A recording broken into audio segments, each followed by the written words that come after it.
Hello everybody and welcome into the Asphalt Outlaws Racing Xfinity Series live here tonight at the last great Coliseum, Bristol Motor Speedway. Gonna lay host to some short track action here tonight. Not something that we've seen too much of in this series, but I think when any driver thinks of what short track they want to go to have a good time, Bristol Motor Speedway is at the top of the list as always. Thank you all so much for tuning in. You're watching Austin Green on PGR eSports. Well, qualifying is complete. Let's get right down trackside, get things kicked off here tonight with your starting grid. David Traylor takes the pole. He'll start first here tonight for Loose Lug Nuts. Kevin Winker to his outside in second, with Joe Yates back in the third spot. Eric Hegdahl in fourth. It's going to be Keith Prince who starts fifth here tonight, with Clinton Woodby to his outside in sixth. Charles Van Schaik in seventh, with Michael Newman in eighth. Jesse Calloway ninth, and Michael Miller rounding out your top 10. Bill Hales will start 11th. It's going to be Evan Schilling back in 12th. Colton Hardy starts 13th, with Mark Beverly to his outside in 14th. Haas Beverly in 15th. Rick LePage will round out the field here tonight. He starts in 16th. Taking a look at your race info. It is Bristol Motor Speedway, and it's the QH Design 200. We're going to go 200 laps to make up 100 miles in total here tonight, as Bristol Motor Speedway comes in at just a half a mile in length, but high banking, similar to what you would see at a track like Daytona or Talladega. Not quite as much, but still 20-plus degrees of banking in the corners. A very fast half a mile short track. Lap 60 rather, going to be the stage break here tonight. 95% fuel, and as always, 4 sets of tires, 1 fast repair, fixed setups as always as well, and 3 green-white checkers if we need them. 67 degrees in the sim, the weather outside, 54% humidity, clear skies, winds at 7 miles an hour, and track temp, as you notice one of the lights, 69 degrees, so it's going to be cool, and that's going to help these guys with any grip issues, at least early on in the runs, but Bristol tends to wear out tires pretty quick. Let's find out who wants to win it at the short track. Green flag is in the air. We are racing at Bristol. And it's a great restart out of the gate for David Traylor, as he will lead everybody off of turn 2. And up front, I think you'll see that pretty much any restarts that we have the opportunity to watch here tonight is whoever's the first, second, and third place cars, they'll get organized quick. There won't be any issues there. It's further back, some of these battles, that you're going to have to keep an eye on because it's so tough and trouble already. There's going to be the first incident of the night as Keith Prince has spun, and he's going to collect a couple more. Jesse Calloway, and ooh, now Haas Beverly slides in and tags the inside wall. Looked like he didn't have anywhere to go. That's major damage to the front nose of the 22 car. Mark Beverly's got some left front and left side damage as well. And then, of course, Keith Prince, the first car that we saw sideways out of shape, has some damage of his own that he's going to have to tend to. Now, I'll tell you what, that is certainly trouble a lot earlier than I expected for these guys here tonight. But the Xfinity cars at these short tracks, it's a very, very tough track car combo to try to get used to. And maybe just some early troubles here tonight, but everybody does still have that one fast repair, so it won't bring anybody's night to an end. But let's go back and see if we can figure out where things go wrong here for Keith Prince. This is working off down in towards turn 1, and it looks like he's just going to get loose on him. Back end starts coming around, and once it does, gets tagged by the 23, Charles Van Schaik, and then Jesse Calloway trying to dodge it, gets up the track. Him and Mark Beverly get together, and then at the end right there, you see Haas Beverly flying in as he also had nowhere to go. Give you a bit of a different look here. This will be from the onboard view, and you know, this can happen from a couple things, so let's take a look and listen first. That's really hard to say, though, in that instance. Maybe just, I mean, obviously he gets loose, but there's usually something that causes that. I'm not sure if he just started hopping the rear wheels or if he had a different issue, but you could definitely tell, obviously, there was no contact with anybody around him. He just kind of gets in there and loses it by himself. And right at the end here, you see Mark Beverly, bottom of your screen. Again, nowhere to go. Excuse me, that was Haas Beverly. Mark Beverly was at the top. And watch this from the onboard view for Haas Beverly. He can't see it right here. Everything's hidden out of his sight. He can't see anything, and then right here he sees it. Gets on the brakes, and as he's trying to go low, car just starts to loop around on him as well. You see Colton Hardy looks like he's going to sneak by without any issues in regard to this one. As we take just a couple more quick angles of this before we'll go back live. I think Keith Prince, actually arguably, obviously Haas Beverly, I think gets the worst of it. But then Keith Prince, Mark Beverly, all getting a piece as well. Van Schaik, I think's okay. Jesse Calloway there with some significant contact to the outside safer barrier, before everybody's eventually able to get back rolling in the right direction. And then give you one more look at what it looked like kind of from the TV shot here. More of a wide angle. Man. Jesse Calloway right there at the end. Looked like he was going to sneak through. He didn't have anywhere else he could go. Obviously, in fairness to Calloway, it was kind of the lane he chose as his only option. And as we go back live now, getting ready to get back to green flag. David Traylor first, Kevin Winker second. Joe Yates third, Eric Hegdahl fourth, and Clinton Woodby rounding out your top 5. Here we go. Pace truck going to pull off. Back into the Geico restart zone. Green flag is now back in the air at Bristol. And it's a good restart for the 54. David Traylor again. He'll lead him off into turn 1 and lead him right off of turn 2. They quickly sort out the first and second spots. Winker, no contest behind him. Joe Yates and Eric Hegdahl going to be the first 2 that are side by side in this position right now. That looks like the battle for third, but I was looking here at Michael Newman, who, speaking of position, has already picked up 3 of them since the start of this race. That's a pretty good way to kick off a Bristol race. It is, again, really, really tough to gain track position. And what you do notice here, and I'm going to hop back on board and take you with the dashboard here. First of all, I do want you to watch the speeds that these guys run here at a track that's only a half a mile in total length. Down the straights, they're up over 140 miles an hour. And even through the corners, still running over 110 miles an hour on these fresh Goodyear tires. But what you are noticing is, it seems like the front of these race cars are bumping around quite a bit through the corner. And you wonder if that had anything to do with the handling issues that Keith Prince experienced under that last incident. And for Keith Prince, he did make it back out on the racetrack, got some of that damage fixed, and looks like he's still running pretty well. He's got himself still inside the top 10. Another thing to mention, obviously, 200 laps here at a half mile where the lap times are only about 15 seconds or so a lap. It's going to go by pretty quick. And I think what that kind of means, if you're any of these drivers, that you've got to kind of be thinking about what your strategy is going to be. But if you start all of a sudden getting these strings of cautions, then how do you adjust? Because I feel like this is just one of those racetracks you can't afford to lose track position. As whoa, Joe Yates, trouble. The 87 now is going to go around, and it'll bring out our second caution of the night. Another handling issue just in a different spot, as the 87 of Joe Yates looped it around, coming off of turn 4 rather. And that is an area that you would maybe kind of expected a little bit more than what we saw the first incident, but it seemed like Yates had pretty good running speed here. I think he was sitting in the 4th spot when he has this issue here, and watch it from the chopper view. As you're going to see Yates here in the 87 as he comes off the corner. It almost looks like something shoots him up, and then he's trying to correct it back, and it sends him left. Boy, that's a really, really strange look. We'll go back and look at it. What it might have been is he was already loose and then overcorrected. So let's just jump right onto his cockpit view and see what it looked like for the 87's point of view. It's hard to say. You can definitely see him make that correction, which sends him up, which leads to him making the second correction. It's going to be right here. Look at that. Boom. It's almost like it bottoms out on him and gets tight. And then at that point, he's trying to now turn it. The car's already upset, a little bit unstable. And it's just so easy for it to go around at that point. That's exactly what it does. And he's going to take a trip towards the inside safer barrier where he's going to make some significant contact. Not sure yet if it's fast repair worthy. As if you look at it from the rear chase cam, that's pretty significant. I would say for Joe Yates, he's probably going to take that fast repair.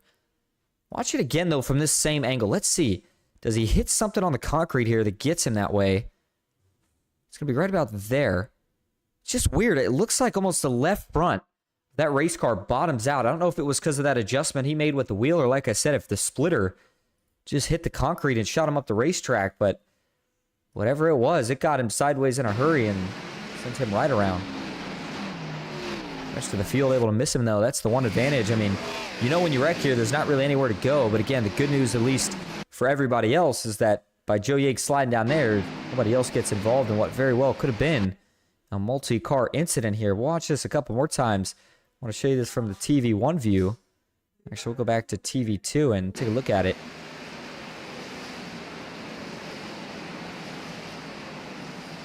And so for Joe Yates, it's going to set his efforts back here early on tonight, a lot earlier than he would have liked them to be set back. And so now as we get ready for the green flag yet again, David Traylor still up front alongside Kevin Winker. Those two have been 1-2 pretty much since the drop of the green flag. Michael Newman back in third, Eric Hegdahl fourth, and Michael Miller in the 77 now starting to try to move his way forward. He's up 5 spots from where he started this race at. He currently sits in the 5th spot. And so for the driver out of Granite Falls, North Carolina, looking for his first win of the season. Certainly promising results early, but look at that car. every car, you just see the front end kind of bouncing around so much. It's just shocking to me. I just wonder if this is creating a couple of the issues we've seen. Green. Either way, green flag now back in the air here at Bristol, and it's a good restart for the 54 of David Traylor. Same ordeal again between him and Kevin Winker. They're going to quickly work out who sits first and second. And then you've got Michael Newman right now back in the third spot. Eric Hegdahl fourth. And Miller looks like was able to shuffle in fifth. Little contact with the outside wall, though, as Clinton Woodby, Colton Hardy, and Keith Prince give chase to all the drivers in this front group. And so in terms of when we would expect to see that first green flag pit stop, it's probably going to be a pretty good while here for these cars based off the fuel percentage that they have. I wouldn't be shocked if they could make it well over 100 laps. So I do think that we are still within range where we could see a green flag stop, but I definitely don't think there's really much, if any, possibility that we'll necessarily see two. And if we start to get a couple of cautions, maybe right around that lap 100 mark, and maybe it sets everybody up so we don't have to worry about them. 21 of 200 laps in the books already. 20 laps complete. I mean, that's, again, even with some cautions, that's already going by pretty quick here. And for Eric Hegdahl right now working on the inside here of Michael Miller, he'll have that spot, the 77, trying to apply some pressure here.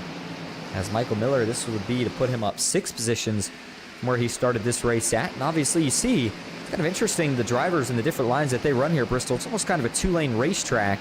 You've course can wrap the bottom and then the other line being the top, but we'll kind of see a bit of a hybrid line if you're by yourself. Some drivers like to kind of enter low, arc it up to the top, and then try to arc it back down to exit the corner. Would be on the inside, and he's able to make it work right now. Saw Colton Hardy try the outside there just a moment ago. And for Colton Hardy here, take an onboard view with him here for a lap or so. As Colton Hardy in the Toyota Supra, the driver out of Petersburg, West Virginia, for Loose Lug Nuts and QH Design. Having a pretty good run so far. And you see these cars actually hitting that rev limiter down the straightaways. And that's, of course, how they're set up. But look at this move here. Colton Hardy going to take a dive under Clinton Woodby. He was able to set up with a run down the back or down the front. Now he's going to lose it. Trouble as Colton Hardy's going to get into the inside wall. And just as we're watching him, he loops it around. Caution. Fourth one of the night. And I can tell you that that is not what Colton Hardy wanted to do either. I mean, it's just been in a few spots here tonight that are kind of the typical Bristol suspects in terms of where it seems to catch drivers off guard. And for Colton Hardy here, wish we could have had the onboard view up right as it happened, because I'm sure his eyes lit up. It's so crazy though, just how quick it snaps around on him. Just doesn't really give him much of a chance to try to catch it here, as this one's pretty cut and dry as to what happens. He's on the inside of Clinton Woodby. And for Colton Hardy here, he's just going to try to pin it down there. And as he gets to get back on the loud pedal on the exit of the corner, just starts coming around on him. And again, gets sideways so quick that he really never gets an opportunity to try to straighten it back out. And then at this point, headed straight for that inside wall. You're not going to be able to run away from it here. And that's pretty heavy contact. I don't know if that's quite as bad as what we saw for Joe Yates and a few others that it'll require him to take that fast repair, but that left front, see by that headlight, certainly worse for wear. As we'll get a couple more angles of this one as well before we go back up front, set ourselves up for another restart. So obviously a tough break for Colton Hardy, but what this does do is, again, continues to bring everybody slowly closer to making it on fuel. We still got a ways. Obviously, that's not in the question yet, but it seems like when you get a caution, the chance for another caution is pretty high within, I'd say, 10 laps of a restart. And we've already had 4 so far, so certainly can't rule out the possibility of seeing another here relatively shortly, as we are going to be 200 laps in the books here as the pace truck crosses the line this time. And it looks like we'll go back green probably with 31 total laps complete here in the QH Design 200. And so up front leading the way is still David Traylor. And in second is still Kevin Winker. And for Kevin Winker right now, who sits in that second spot, still looking for his first win of the season. But overall, Kevin Winker just been looking to kind of turn it around. He's had a lot of bad luck recently. And tonight, with as much speed as it looks like he's got right now, this is certainly a big opportunity for him as well. As you see just how slow these cars have to pace around this half a mile. And really, that could be important if these tires start to wear out enough. You got to worry about tire spin as you mash the throttle down. this high horsepower, low downforce package that the Xfinity cars run at these short tracks. But how about we do, speaking of on board, let's hop on board here with Kevin Winker, as you'll get to watch a restart from his point of view as he tries to time it up here. The 54 of David Trailer. All right, the iRacing.com pace truck. Gonna make that left turn once again. We'll roll back up into the Geico restart zone. Green flag back in the air, and it's a big jump for the 54 David Trailer. You see how quickly he's able to pull away from the 42 of Kevin Winker, who this time actually looks like he got caught sleeping a little bit. He was able to match Trailer relatively well, or at least slot into second on the rest of them, but not this time. How about Eric Hegdahl, last week's winner, taking advantage right here as he'll get clear of the 42 of Winker and now moves himself up to that second spot. Eric Hegdahl, by the way, for getting that win last week, kind of feels like he got that chip off of his shoulder. Now it's all about how much momentum can he go out here and gain before we get to the end of the regular season to kick off the playoffs. Speaking of momentum, you got to always think one of the guys that's got the most of it is David Trailer, but you got to give him another tip of the hat. Last week, you think if I said that I'd be talking about the fact that he won another race, but that was not the case. Really, overall, just didn't have the speed last week at Pocono that we're used to seeing from him, but did catch a lucky break with a late caution. And as we went into a few overtimes, he was still able to keep himself up in podium spots and able to finish in the top 3 as a result. And whenever you don't have a lot of speed at a racetrack and somehow find a way to squeak out a top 3 finish as a result, it feels like a win, even if you're not necessarily the first place car. Joe Yates back here in the 87. Mentioned earlier when he got in that incident that he would maybe have to take his fast repair, but it looks like he has chosen to not to. Joe Yates. And I mean, I guess I don't blame him. You think about it, it's a short track. Aerodynamics, not really all that important here. More so just that all your suspension components are okay and in shape still. And for Joe Yates, they were. So even though he's got that front end damage, seems to be content with just fixing it under caution and leaving it at that. Or at least saving that fast repair for later in this race. Whatever the deal is, feels like it's certainly too early to try to worry about taking it right now. By the way, we are well over the halfway point here in stage 1, which will come to a conclusion in just about 23 laps time from now. 22 when they cross the line this time.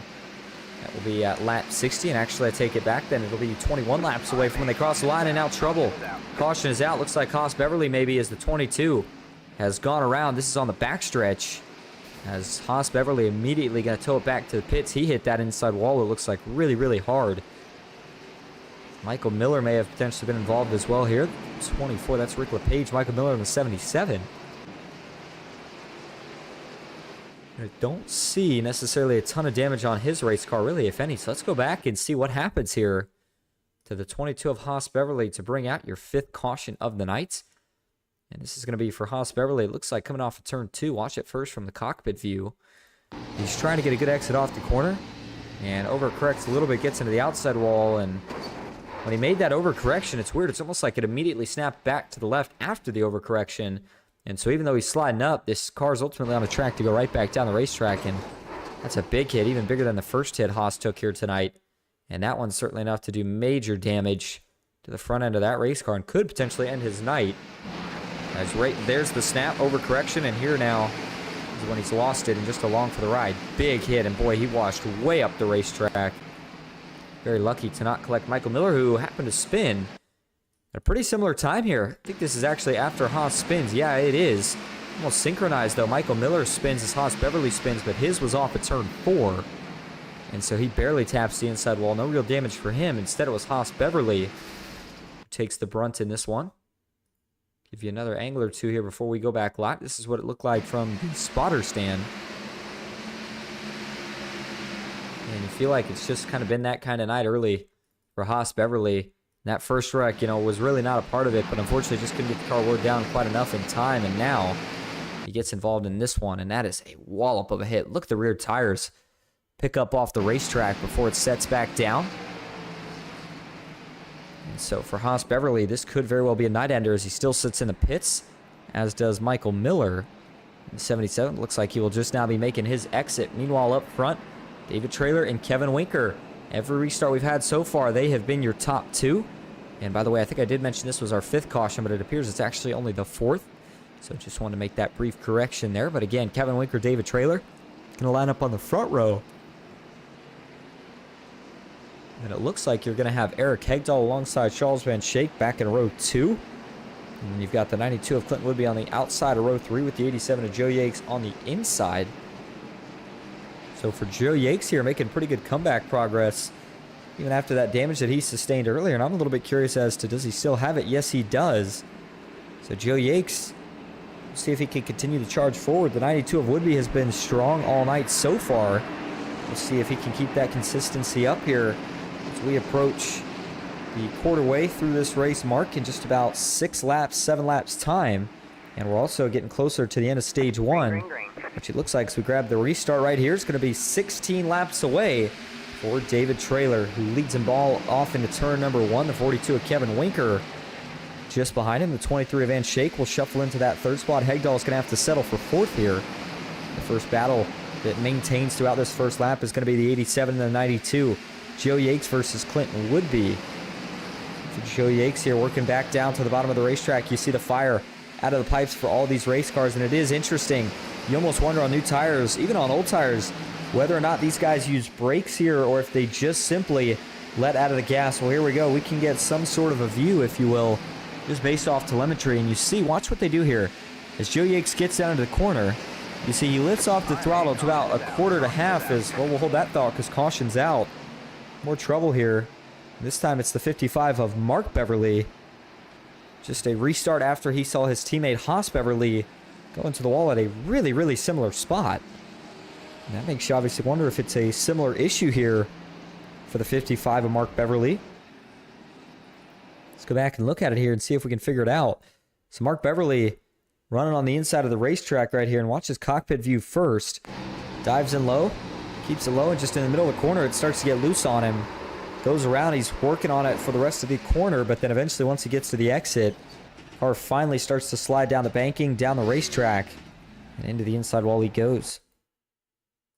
Watch it from a bit of a different angle here, and for Beverly, watch how early in the corner he gets loose. Right here, at this point he's sideways. You can see his wheels starting to hook right. He's trying to correct this thing. Unfortunately, though, in the process, he's driving a little bit down the racetrack, trying not to really get on the brakes because he thinks he can save it. But then at this point here, it's just continuing to go around on him. Right here, you got to just lock it up as a driver and hope for the best, which he does. Unfortunately, though, at that point, just a little bit too late. Tags the inside wall. It doesn't look like the damage is all too bad.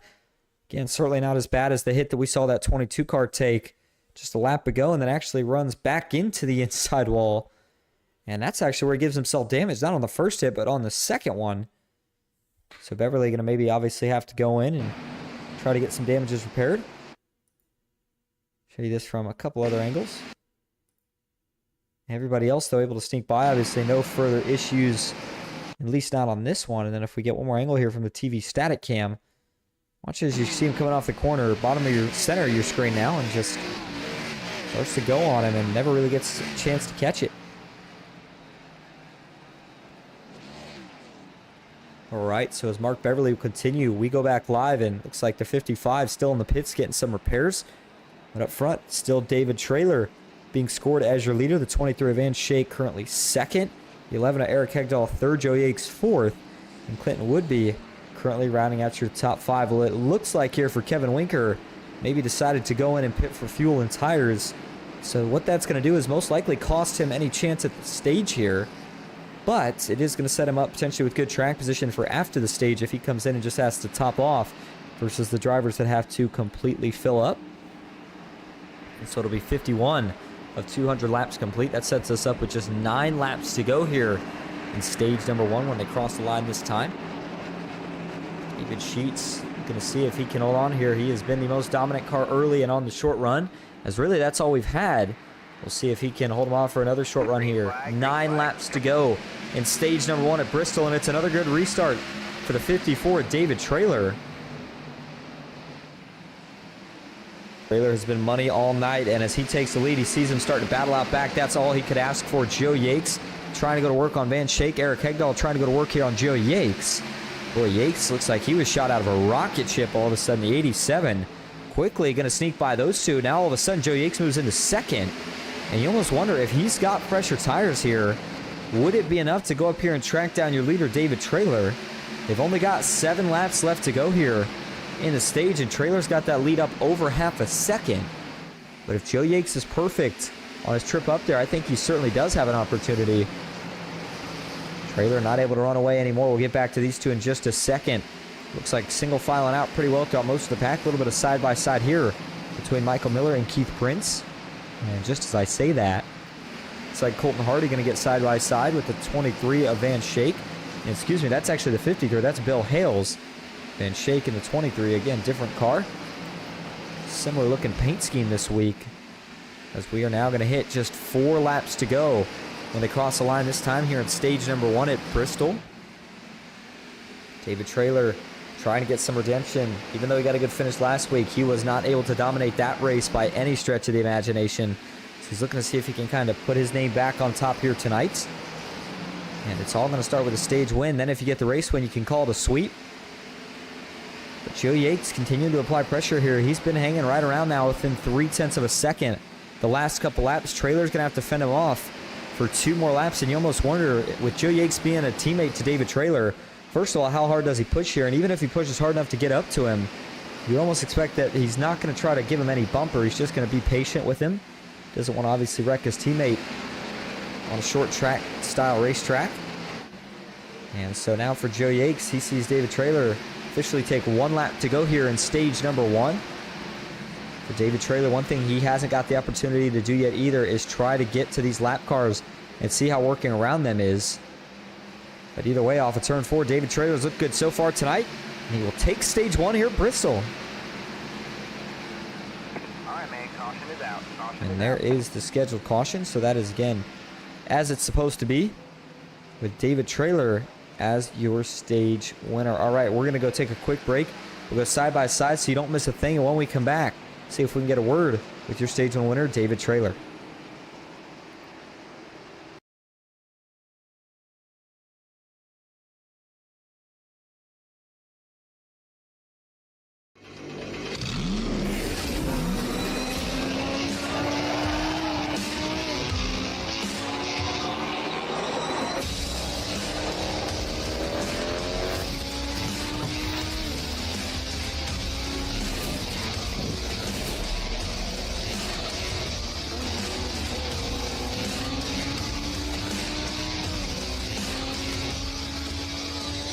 I played a couple of simulators, and this was like very responsive, especially the hydraulics and stuff, the motion and stuff was really, really on point. Make you feel like you're really driving. It feels real. It adds so much to the experience. It's just really, really cool. It was pretty awesome.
Back to Bristol Motor Speedway.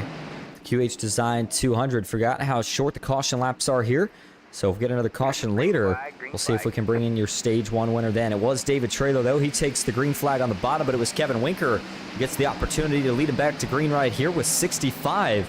of 200 laps officially in the books. David Traylor, though, you know he's going to fight hard for this lead. He feels like he's been probably the best car all night, arguably has, and he'll take that spot right back. By the way, David Traylor is one of the drivers that we have carrying an onboard view for us here tonight. And so we will be taking a couple looks with him, along with Colton Hardy, who we actually saw wreck earlier. He has since been able to recover at least a little bit, has himself back up to the 10th running position right now. But for David Traylor, back out in front, and you almost, if you had to guess, you would almost have thought Bristol would have been one of the tracks he'd be pretty good at. No shocker here tonight with the clinic he's been putting on so far, but Kevin Winker, telling you, still do not count this guy out. And what I just saw right there during that restart is that, you know, he may be not pushing it as hard as he can right now. That could do him a couple things. Maybe he's better than Traylor in the long run, but we're not going to get it. Trouble as that looked like Joe Yates. It spins it. Caution's going to come right back out. And the 87 back into the inside wall after looping it around and earlier in a similar fashion. That's how he got that damage initially, but he's going to get a little more this time around. And did he break that left front? Can't tell if that's just the track bumps or if he actually has an issue here. Look from the onboard view, looks like the steering wheel is still relatively straight, so that may just be the bumps in the racetrack. Either way, of course, curious as to did he just get out of shape by himself? That's what it looked like on the live shot.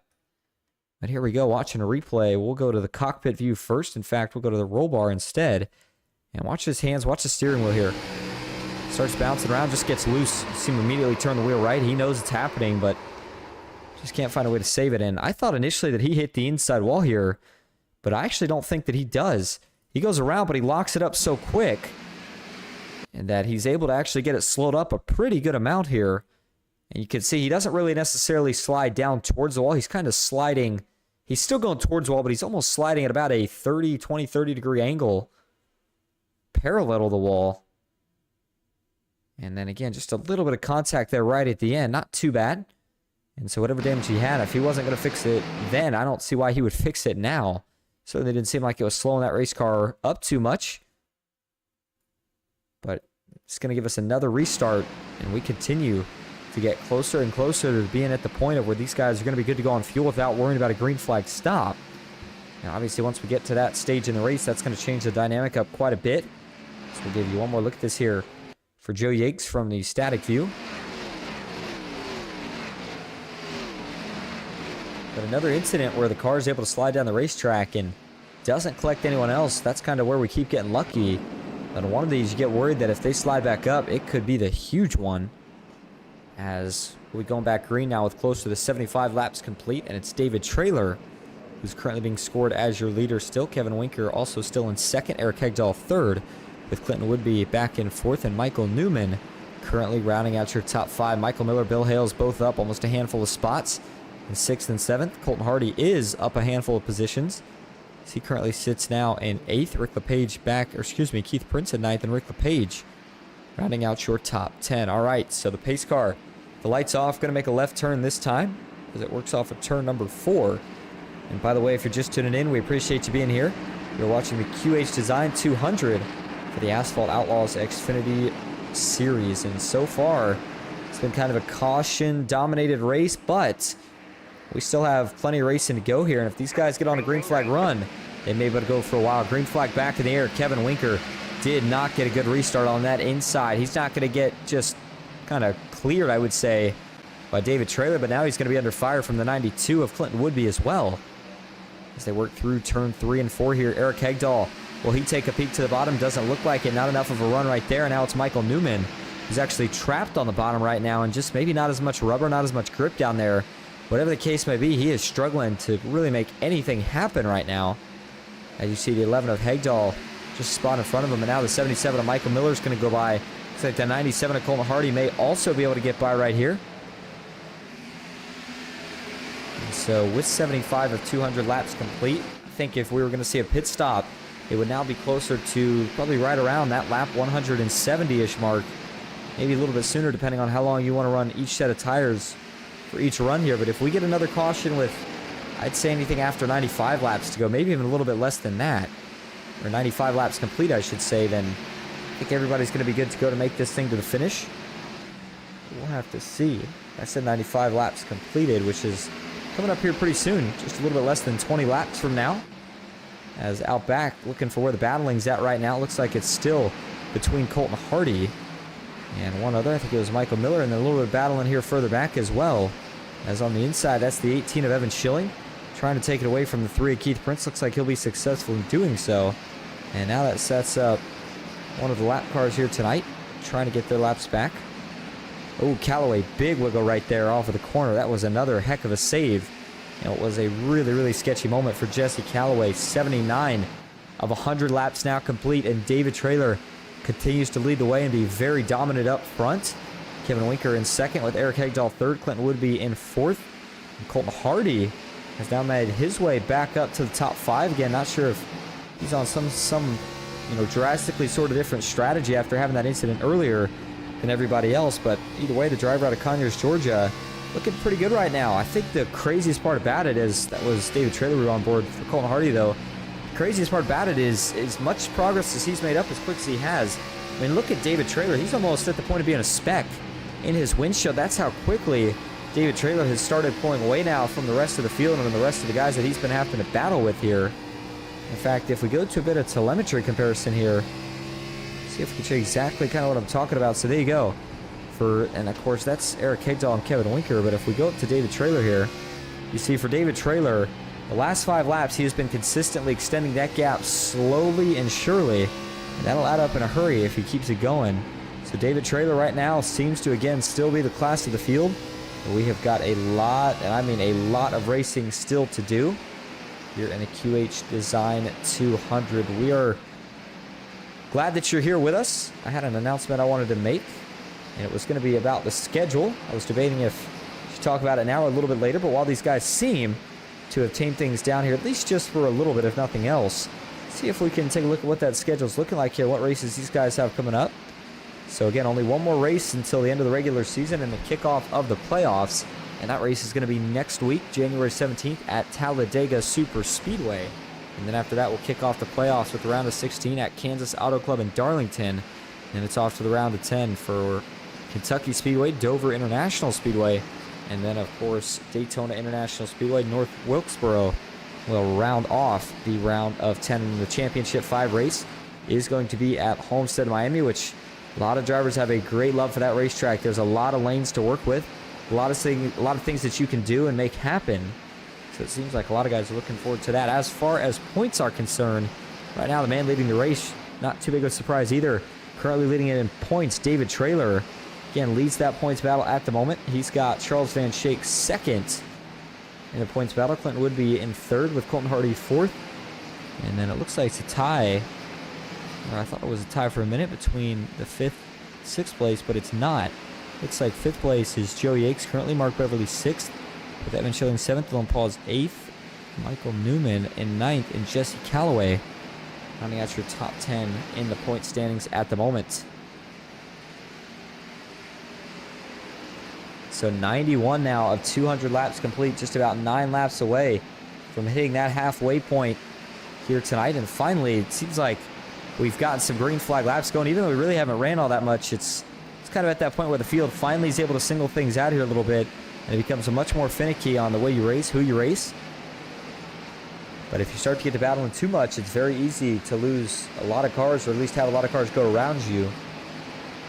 As the 92 of Woodby still committed to trying to work on the high side of the racetrack here through the middle of the corner before he ultimately dives back down. For Clinton Woodby, he's already found victory lane a couple times this season, but he's looking forward again, as now the 42 of Kevin Winker has lost about a second and a half, almost 2 seconds, to the rear bumper of David Traylor, and that's the second best car on the field. That tells you how fast Traylor is here tonight. It should. Wouldn't be too surprised. I'd be shocked if you told me it didn't, actually. But with 95 laps complete, you start to wonder here, for David Traylor, would he think about trying some sort of strategy, such as pitting really early maybe, and then avoiding the rush? I just don't think so. I don't think that's the right call. The good news is, whatever he decides to do, he's still got a lot of time to do it. Again, we think that these guys on fuel should be able to go at least 100 laps, maybe even a bit more than that. So we'll just have to wait and see. But 96 coming to 97 laps now complete. So we're going to go ahead and take another quick break. We'll be back. Stick with us here on PGR eSports.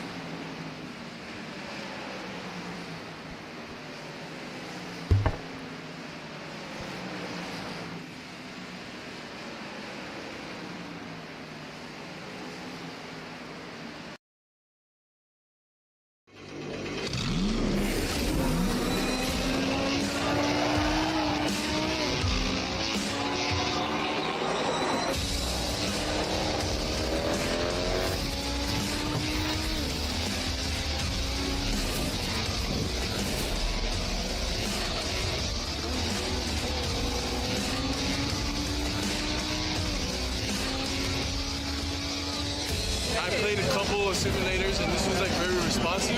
Especially the hydraulics and stuff, the motion and stuff was really, really on point. But you feel like you're really driving. It feels real. It adds so much to the experience. It's just really, really cool. It was pretty awesome.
Green flag is in the air. We are racing.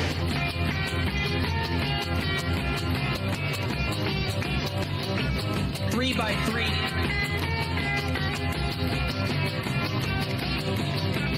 Almost no trouble. Around goes Alex Hill. On into the outside wall goes Hill. They're wrecking big time out back. We're not going to throw a caution.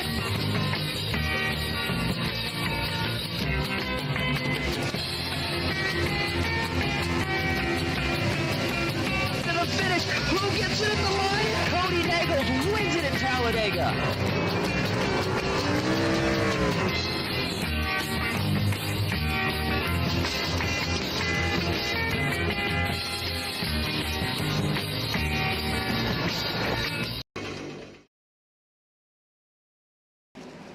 Welcome back to Bristol Motor Speedway with the QH Design 200. Back live as you see the caution out and pit stops underway.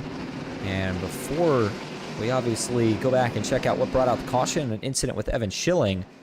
Again, note just how many cars are coming down to pit right here. Of course, David Traylor, your leader, leads them all in, and it was a lot of follow the leader at that. Most cars going to this first pit lane. I don't think anybody's going to have a box in the second lane here tonight.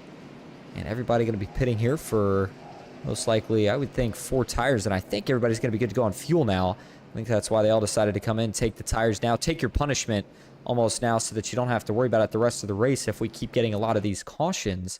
But going back and looking at this incident here for Evan Schilling, as he's getting into the corner, he's riding on the high side, and just as he gets on exit, he's got a big run, runs into the back of Rick LePage. That gets LePage in the wall as he comes back down. It gets Evan Schilling turned around, and you saw right there, David Traylor gets involved. Boy, that is very, very, very sketchy territory right there for that incident to happen at. If David Traylor would have got collected, I can tell you he would not have been a happy fellow. Watch it from his point of view here. He sees this happen, and you know his eyes got real wide for a second. And he actually ran into the back of Schilling, and, you know, it's interesting. Normally you'd say, what are you doing? But that might have saved Traylor from getting in the accident himself by running into Schilling, almost kind of boots him out of the way. But you see, Schilling just has a great big run on the 24. He tries to dodge him, but just can't do it. Had to make that choice to either check up or take the run. Tries to take the run, but just misjudges it. Tries to avoid it too late, and then here is where they're going to get most of the damage. Pretty good hit right there from Evan Schilling. Rick LePage as well, and then as Schilling slides down, man, look at some of the guys that have to dodge left and right to miss him. Green, green, green. That could have been a whole lot worse. All right, we'll go back live now as green flag back in the air. And we are just under 90 laps to go here in the QH Design 200. Another great restart for David Traylor. Now everybody's got fresh rubber, but these are cold tires, so you got to be careful here these first couple laps, especially if you're at the front, this is not the time to spin out anymore, at least not by yourself, because if you lose that track position, we're not at the spot where you're going to have time to necessarily get it back anymore. Jesse Calloway, Colton Hardy, the two on the bottom, those are the two to keep an eye on right here, as that bottom on cold tires is very tricky, especially on exit of the corner. Looks like they're faring pretty well so far, though. Michael Miller in the A spot, still sticking around with these guys. Van Schaik, Joe Yakes. Behind them, then it's Mark Beverly along with Bill Hales, Keith Prince, and the 3 machine along with Evan Schilling.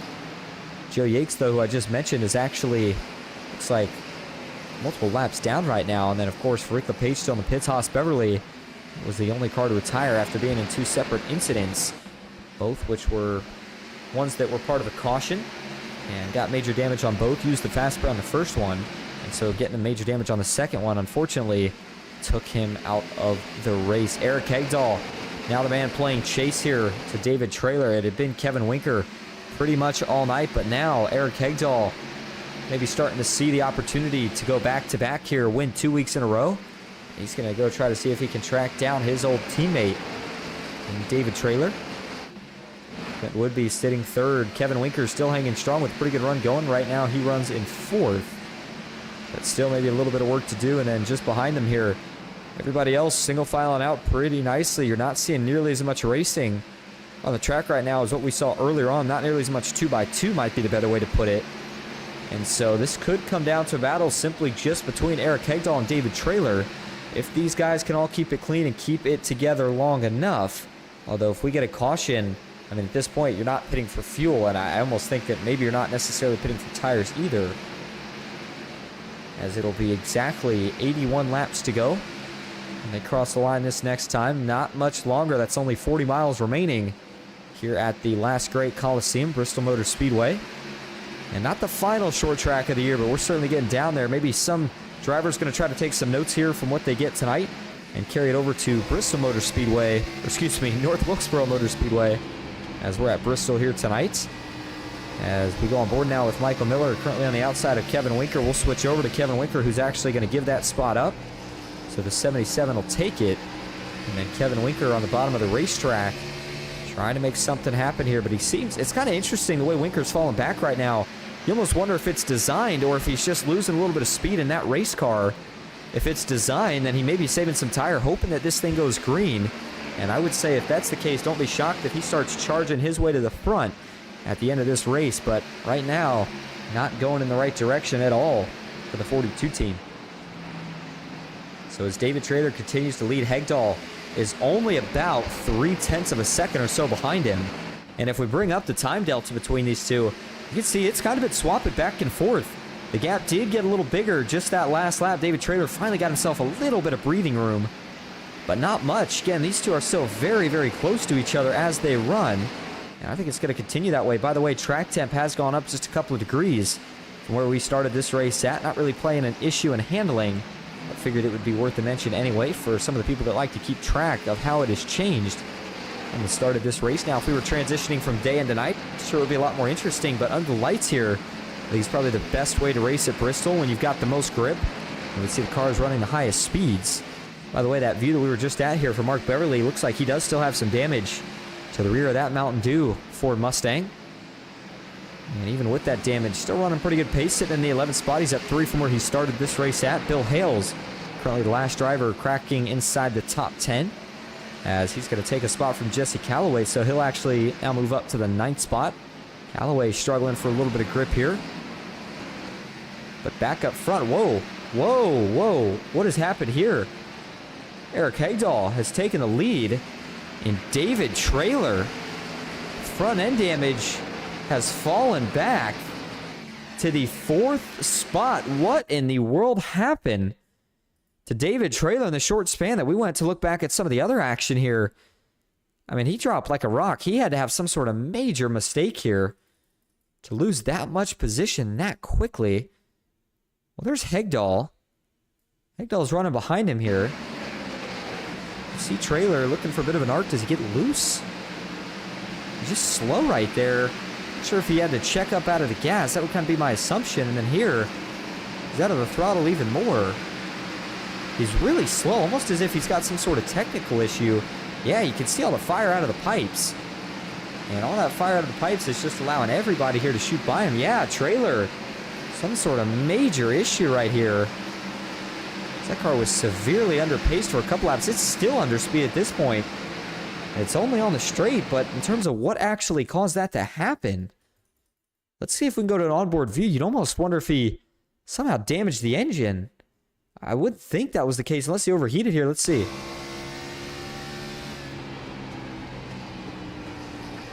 Gets into the corner, and then he's going to just let Hegdahl go. He's kind of babying it. And lets off pretty early here as well. Trailer just babying it around the corners. I'm not sure what happened to that race car. It made him start babying it, unless he got a pen. I'm just not really sure what happened here. Be very curious to ask David here if we get a chance. I figure out exactly what went wrong here for him and why he was so underpaced. Looks like he's settled into 6th for now. Let's see if he's picked it back up here a little bit. As Kevin Winker's gotten by him, it seems like he has. At least down the straights, he seems to be back up to full speed. But now he's, of course, lost all that track position, and he's going to have to hope for a caution at this point if he's going to have any chance at trying to get it back. So, by David Trailer having whatever issue he had right there, that hands the lead over to Eric Hegdahl, the driver out of Travelers Rest, South Carolina, who won last week at the Tricky Triangle Pocono, and now looking to see if he can make it back-to-back here tonight at Bristol. And I'll tell you what, we saw Eric with a few wins last season, and I think even he would argue that it took him longer than he would have thought this season to find that first win. But now that he's got it, and it seems like it goes this way for pretty much any driver in any series, once you get that first win, I don't know if it's a confidence boost, if it flips a switch, what the deal is, but there just seems to be something that snaps, and all of a sudden they start finding victory lane a whole lot more after that point. As we now look at your current 2nd place running car, Colton Hardy, and the onboard view that he's carrying with us here tonight. That's the driver out of Petersburg, West Virginia, who's had a bit of a roller coaster here tonight. Spun earlier on within the first 100 laps of the race. Has been working to recover since then. And again, now sits in a pretty good spot right now in 2nd, but you can tell that the handling for him maybe starting to go away. Maybe not so much the handling, but the tires certainly starting to wear out pretty heavily. As Colton Hardy on the top of the racetrack here on exit. You saw him briefly skimming the outside wall that last time around. And I think if you're Colton Hardy right now, obviously you keep doing what you're doing, but if he gets another caution, then that's another driver that I would argue could have a very, very good shot at this thing, depending on how everything plays out. But he's still worried about some of the traffic behind him here. Clinton Woodby, Michael Miller, two very fast machines right now as they try to track down that 97. Miller looks to be a bit faster than the 92 of Woodby right here, but definitely struggling to find a way to get by at the moment. So it looks like, at least for now, Michael Miller will take that spot from Woodby. Kevin Winker is going to try to follow him through. And Kevin Winker, who we talked about, fell back pretty early there. Seems like is now starting to work his way back to the front. So for the 42, maybe it was a matter of trying to save tire early on and then have something to work with here late. As we approach closer and closer to about 50 laps remaining in this race, we're about 5 away from that point.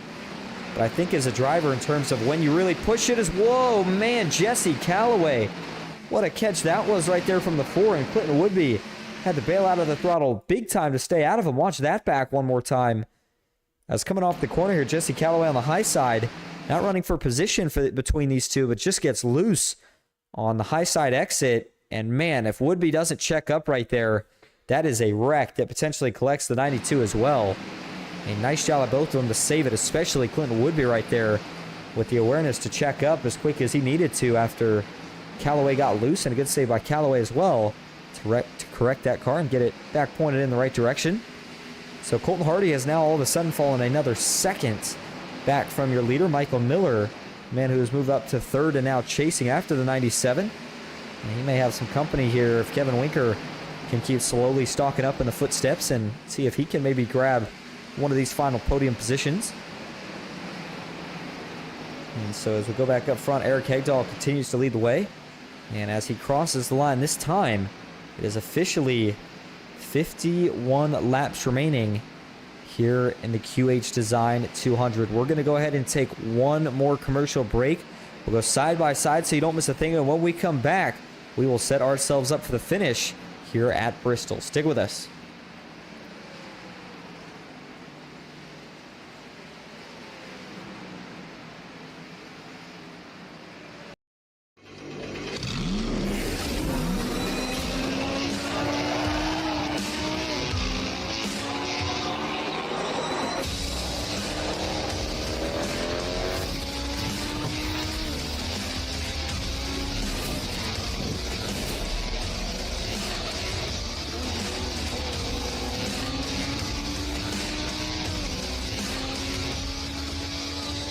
I played a couple of simulators, and this was like very responsive, especially the hydraulics and stuff, the motion and stuff was really, really on point. But you feel like you're really driving. It feels real. It adds so much to the experience. It's just really, really cool. It was pretty awesome.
Green flag is in the air. We are racing.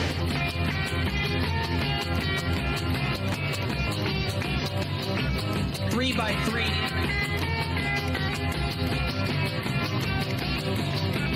Almost no trouble. Around goes Alex Hill. On into the outside wall goes Hill. They're wrecking big time out back. We're not going to throw a caution.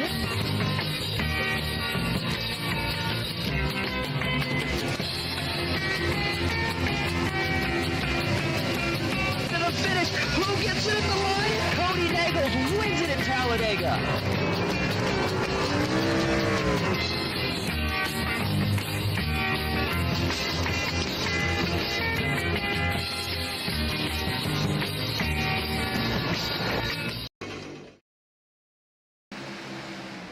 Hello, everybody, and welcome back to Bristol Motor Speedway with the QH Design 200 for the Asphalt Outlaws Racing Xfinity Series.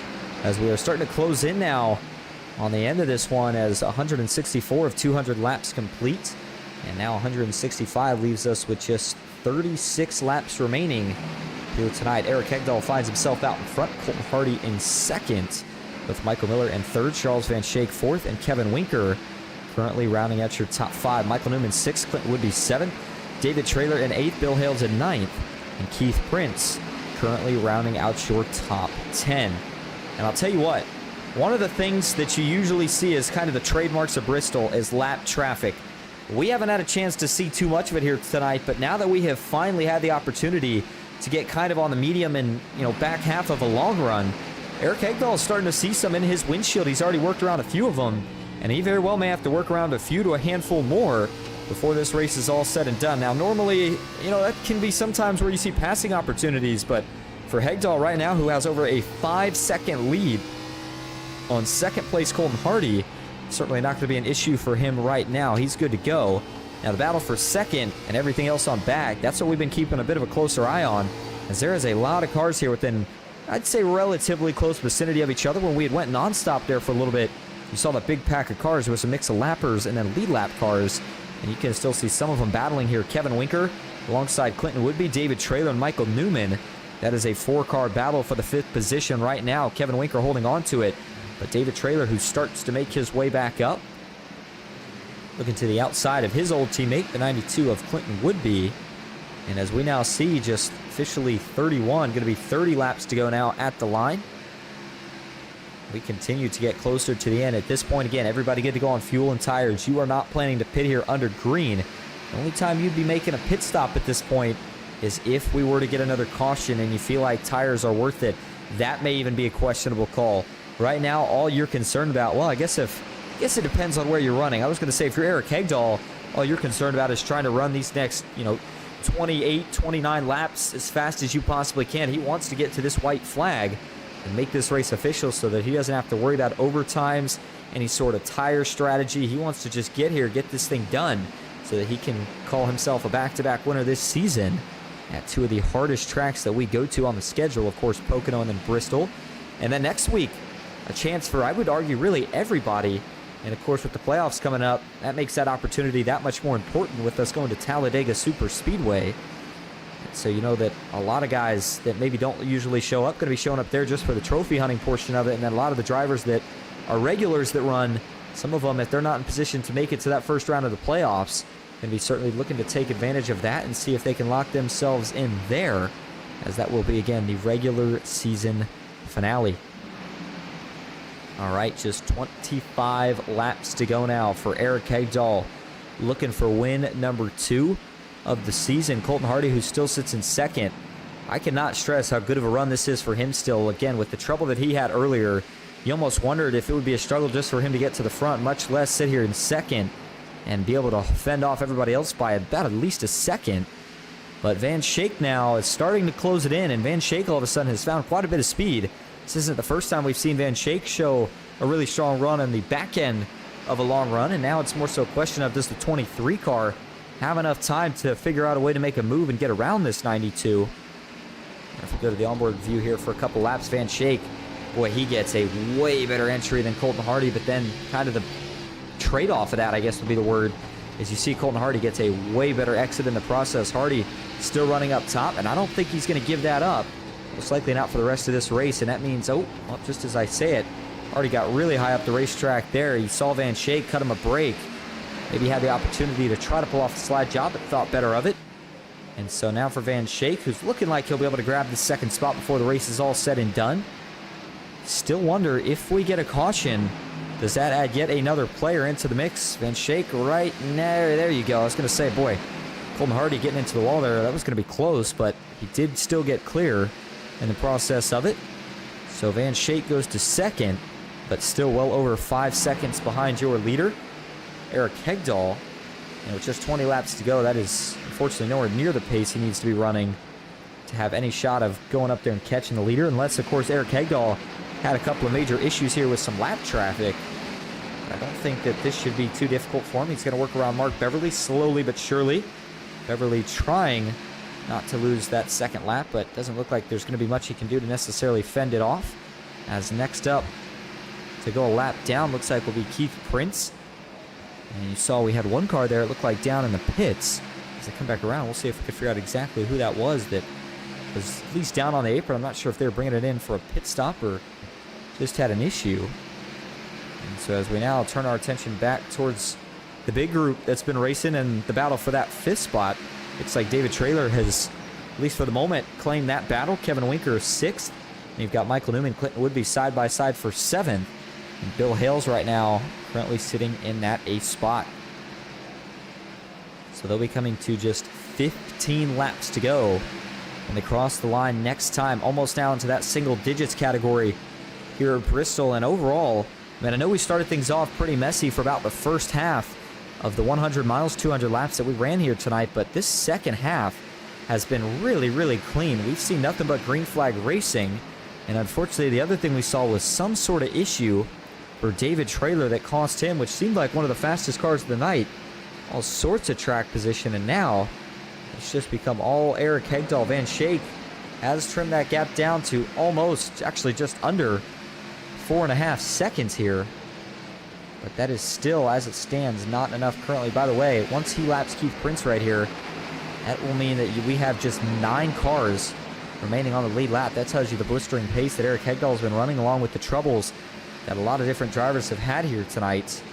And so the longer he goes side by side like this with Keith Prince, the more it allows Van Schaik to catch. But, and if I mentioned this already, I just don't think it's going to be enough. Everybody loves an underdog and a comeback story, and it would be a pretty insane one if Van Schaik could find a way, but I just don't think he's going to. Not with 11 laps to go with where he runs. Now, if he gets a caution, then that could completely change the dynamic here. With a late race restart and an extremely short run, could make it pretty much anybody's fair game inside the top 5. But right now for Eric Hegdahl, he's just got to get around this half a mile 9 more times to see that white flag, and then he can put it on cruise control and roll the rest of the way. As Hegdahl crosses the line, this time it'll be 9 laps to go. We'll go back and go through the field here one more time before we'll turn our attention back to the front and keep it there the rest of the way. As Van Schaik still currently sitting in 2nd, Colton Hardy in 3rd, Michael Miller 4th with David Traylor 5th, then Woodby in 6th, Kevin Winker 7th with Michael Newman back in 8th, Bill Hales in 9th, and Keith Prince currently rounding out your top 10. Mark Beverly back in 11th, Jesse Calloway 12th, Joe Yates 13th with Evan Schilling in the pits, Rick LePage there as well, and Haas Beverly, the only car that has officially completely retired from the race. And so it is now just 7 laps to go here for Eric Hegdahl. Boy, once he took that lead, I mean, he had looked like kind of the 2nd sharpest car on the track when he was running behind David Traylor. You kind of wondered, would he have enough to get back up there or try to make a move? All of a sudden, Traylor had some sort of issue. Eric Hegdahl was able to take advantage, take the point, and now the White Knuckle Racing driver has got himself in the catbird seat. You see just in front of him there, Kevin Winker and a couple of others starting to struggle a little bit. Bill Hales, Michael Newman get around that 42 car, who's just at this point desperately trying to hold on to the 9th position. I believe he will, but he very well may go a lap down here. We'll see. I almost think if you're Hegdahl, you don't even worry about getting into it with these guys here. You're kind of in a little bit of a pocket, an island, whatever you want to call it right now, between Joe Yakes and Kevin Winker. If Yakes is faster, which it looks like he is, let him go, and that's exactly what Hegdahl will do. And again, he's got, a 4-second buffer to play with. He really doesn't necessarily have much of a need to go up here and try to push the issue and put Kevin Winker a lap down, so I don't think he'll necessarily do that. I think the 11 right now just cruising along and waiting to see that 1 to go flag. Hasn't got it just yet, but as he crosses the line right now, Eric Hegdahl will see officially just 2 laps to go. That means last chance for a caution. Looking around the racetrack here, one more quick time. This is the only group that would be a little bit concerning if we were going to get a caution, but it looks like they'll keep it clean off of 4. That means the next car to cross the line will be Eric Hegdahl. 1 lap to go at Bristol for Eric Hegdahl. He'll work through 1 and 2 clean with no issues, and how about it?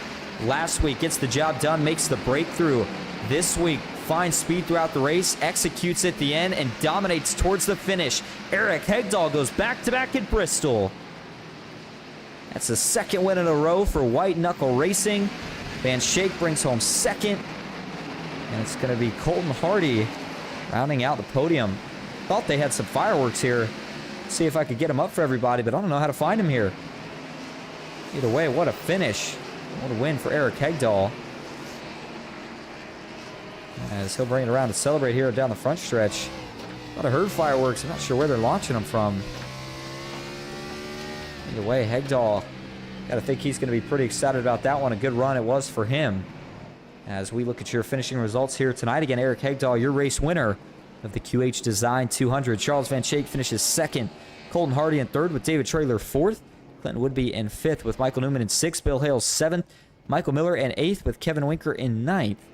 And Keith Prince rounding out your top 10. Mark Beverly finishes 11th. Jesse Calloway 12th. Joe Yakes 13th with Evan Schilling in 14th. Rick LePage back in 15th. Haas Beverly rounds out the field here tonight. He finishes in 16th. All right, as Hegdahl continues to celebrate, we're going to go grab your top 3 for interviews. Stick with us. We'll be right back at Bristol.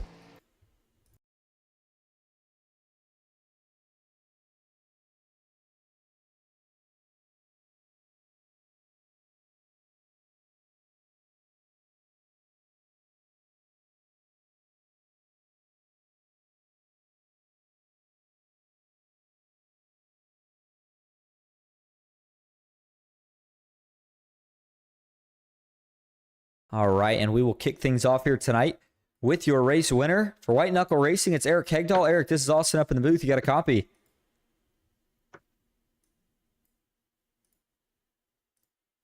And we'll give him just another moment here. Hey, Eric, this is Austin up in the booth. You got a copy.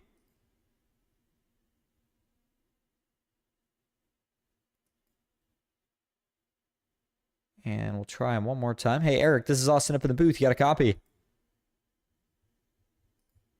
All right, well, maybe having some brief audio issues, although, oh, nope, I take that back. I know exactly why he can't hear me here, and that is on my end, so let me get that fixed up for him here real quick. All right, there we go. Hey, Eric, this is Austin up in the booth. You got a copy? Yeah, man, I got you. Well, man, I mean, first of all, how about going back-to-back? How you feeling about that part of it? Yeah, it's pretty wild. Yeah, just definitely I was expecting the yellow to come out some point in that last run. It's like there's no way someone's not gonna spin it out. But yeah, just Pocono's not one of my best tracks. Bristol's not really one of my best tracks, but I've gotten better here lately, and I put a lot of practice into this race, trying to make the playoffs. And I don't know where I'm at in points right now. I know I got one more shot next week, so try to get it. Maybe I can go 3 in a row. We'll see. Yeah, lucky number 3 would be pretty nice. But getting back to what happened here tonight, I mean, it seemed like for most of the race, it was kind of David Traylor that was the car to beat. We saw you with probably good top 3 speed, though, overall all night. And all of a sudden, it's just you and him on that last run. Any idea what happened to the 54 that allowed you to grab that lead and never look back? So we had a plug run, and I felt like, and I was beginning to reel him in, and he caught traffic. And when the 24 and the 18 wrecked, he got some damage in that, and he began to overheat. That's what he said on the mic, and he couldn't go full power, and that's kind of, I guess, what allowed me to kind of steal the win. I felt like I had something for him on the long run. I was able to just roll the bottom the entire race. I felt like if he tried to run that middle groove, it just killed your tires, and I just kind of wrecked the bottom, and was able to drive away. Yeah, I was going to say, you may have been able to steal that position in that moment, but you did have great speed here tonight. And, I mean, you end the race by lapping just about all but it looks like 9 or 10 cars. You beat second place by over 3 seconds. So it's a pretty dominant performance, and, of course, your second win. So before we let you head out, is there anyone you want to thank or shout out? Yeah, shout out to you for putting on a great broadcast. Can't wait to go back and rewatch this one. And shout out to the Beverleys for the league, and QH Design, and Winning Bid Diecast Auctions, the sponsors, Sonic Graphic Design, my teammates, Clinton, Dylan, Colin. They were unable to be here tonight. So overall, good night, and try to go back to back next week. Sounds like a plan. Well, Eric, as always, we appreciate you talking to us. Congrats on your second win of the season and second win in a row. And we will see you next week at Talladega. Thank you, buddy. All right, now that's going to bring us up to your second place finisher here tonight, Charles Van Shake. Charles, this is Austin up in the booth. You got a copy? Yeah, I got you. Well, you bring home a second place finish here tonight. Overall, a pretty good run for you. And man, it looked like there at the end, you were shot out of a cannon. Where'd you find all that speed from towards the end? That was my plan, but unfortunately my old bladder couldn't handle it, so I had to go to the bathroom, go a lap down, and that last run I started in the back. Of course, probably if I was, I forget where I finished in that stage, 3rd, 4th, somewhere in there, if I was up a better position on that last restart, definitely was just rolling the bottom. But, the beginning, I don't know, first 10, 15, 20 laps, they were pulling away probably about, they were running 1s, I was running 2s consistently, 3s, and they just slowly kept coming back. I think I ran in the 3s, 15.3 for a solid 45 laps while everyone was going up to the 14 or 15.5s, 15.6. So, just wish I didn't have to make that unexpected pit stop, and then probably would have been a little different. Absolutely. But hey, overall, I mean, you're sitting second in points. We know next week's the regular season finale at Talladega. So how do you go out and set yourself up for the playoffs, knowing that we've got that chaotic race next week? Yeah, it's exactly a chaotic. So all the drivers, you see the 16 here, they'll all be there, and then you'll get the, the super speedway legends, coming out to just run. So that one kind of same thing, ride the back, got a good group of teammates. Hopefully we can put it all together and not get caught up in anyone's mess, and hopefully be there and one of us pushing another. And I'd have to look at the points to see where my teammates are, who needs what, and go from there. I'm not a fan of super speedways, so I'll be there, and hopefully I'm there at the end and cars in one piece. Yeah, that is certainly the plan anytime you go to the super speedways. But hey, Charles, we thank you for talking to us tonight. So before we let you head out, is there anyone you want to thank or shout out? Yeah, to you, PGR, for the great broadcasts, the Beverleys, Mark and Haas, and I think Tyler for putting on the league. Winning Bid Diecast, I think, is the sponsor. I sound like an idiot not knowing it. And then to my teammates at Turn 4 Racing, and then also my company, which is, I guess technically I sponsor myself. I'll be keep an eye out at the ARCA race this year, Daytona. I will have my logo on the back of Brayton Laster's car on the TV cam. So if they do those nice cams, you'll see it. And, be doing some good deals on the diecast at goatracingdiecast.com. And Charles, as always, we appreciate you talking to us. Congrats again on the second place finish. And we will see you next week at Talladega. Sounds good. Thank you. All right. Now that's going to bring us to your final podium finisher here tonight. That's Colton Hardy. Colton, this is Austin up in the booth. You got a copy? Yes, sir. Well, man, overall, I mean, this race tonight for you was a bit of a roller coaster. Of course, we were on board with you when you had that spin early, but then you start to make a comeback. You get yourself into second, and you're almost able to hold on. What more do you think you needed there at the end to try to hold on to that second spot? Overall, I just burnt my stuff up way too fast running hard in that last stint. I guess I didn't really expect us to run how many overlap screen we did. I'm glad we did. Everything shook out right. Early on, just had a self spin. Put myself in a bad situation, didn't have to burn the fast repair, so we got it fixed up on pit road, and then just battled and clawed back and avoided wrecks and almost got caught up in wrecks, but overall, good night, and I'll take a third and getting the momentum going into the playoffs. That's what really matters, getting the point cushion. Yeah, momentum going into the playoffs, obviously, but we got to look forward to next week first. Talladega Super Speedway, that's where you got your first one at earlier in the season. How you feeling about going and trying to get the sweep there? I got to feel like super speedways are one of your favorites. They are.